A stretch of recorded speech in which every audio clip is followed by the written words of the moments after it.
ഞാൻ ഡോക്ടർ രാധിക. ഇന്ന് നമുക്ക് എക്സസൈസ് നോക്കാം. എല്ലാവരും കംപ്ലൈൻ്റ് ആണ് ഇപ്പോൾ ഫ്രോസൺ ഷോൾഡർ അല്ലെങ്കിൽ ഷോൾഡർ സ്റ്റിഫ്നെസ്. എന്തെല്ലാം എക്സസൈസ് ആണ് ചെയ്യാം. അപ്പോൾ ഈ എക്സസൈസ് ചെയ്യാൻ മടിയുള്ളവർക്ക് സിമ്പിൾ എക്സസൈസാണ് ഞാൻ പറഞ്ഞു തരുന്നത്. അപ്പോൾ അതൊരു ബിഗിനേഴ്സിന് പറ്റുന്നതാണ്. ആദ്യം തന്നെ നമ്മുടെ ഒരു ഹാൻഡ് മൂവ്മെൻറ്റ് കൊടുക്കുക, ഒന്ന് ഫ്ലെക്സിബിൾ ആക്കാൻ നോക്കുക.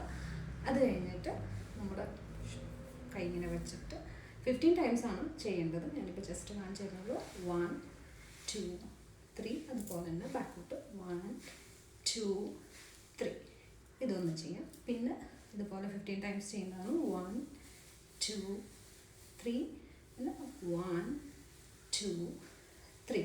അധികം പെയിനും കാര്യങ്ങളുള്ളവർക്ക് ഇത് സ്റ്റാർട്ട് ചെയ്യുന്നതാണ് നല്ലത്. അത് കഴിഞ്ഞ് പിന്നെ ഫിംഗറിൻ്റെ എക്സസൈസും ഭയങ്കര എഫക്റ്റീവാണ്. പതുക്കെ നമുക്കൊരു പോയിന്റ് എത്തുമ്പോൾ ഭയങ്കരമായിട്ട് ഇങ്ങനെ നമ്മൾ പതുക്കെ ചെയ്യാം. നമുക്ക് എത്രത്തോളം പൊക്കാൻ പറ്റും എന്നുള്ളത്. നമുക്കൊരു പോയിന്റ് എത്തുമ്പോൾ നമുക്കൊരു വലിച്ചിൽ വരും. അവിടെ എത്തുമ്പോൾ നമ്മൾ സ്റ്റോപ്പ് ചെയ്യണം. നമ്മൾ പതുക്കെ ചെയ്ത് ഒരു പോയിന്റ് എത്തുമ്പോൾ നമുക്കൊരു വലിച്ചിൽ കിട്ടും. ആ പോയിന്റ് എത്തുമ്പോൾ നമ്മളവിടെ സ്റ്റോപ്പ് ചെയ്യാം. കുറച്ച് നേരം അവിടെ ഹോൾഡ് ചെയ്ത് ഇത് വയ്ക്കുക. അത് കഴിഞ്ഞിട്ട് റിലാക്സ് ചെയ്ത് താഴത്തേക്ക് കൊണ്ടുവരുന്നതാണ് ഏറ്റവും നല്ലത്. താഴത്തേക്ക് ഇതേ മൂവ്മെൻറ്റിൽ കൊണ്ടുവരാൻ പറ്റുമെങ്കിൽ കുറച്ചും കൂടി നല്ലതാണ്.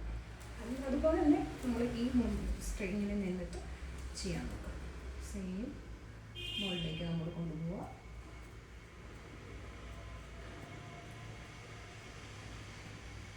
നമുക്ക് എവിടെ എത്തുമ്പോഴാണ് ഒരു പിടുത്തം അവിടെ നമ്മൾ സ്റ്റോപ്പ് ചെയ്യാം. അത് കഴിഞ്ഞ് പതുക്കെ താഴത്തേക്ക് തന്നെ കൊണ്ടുവരാം. ഇങ്ങനെ ഒരു 15 ടൈംസ് ചെയ്യാം. ഇത് സിമ്പിൾ എക്സസൈസാണ്. ട്രൈ ചെയ്യുക.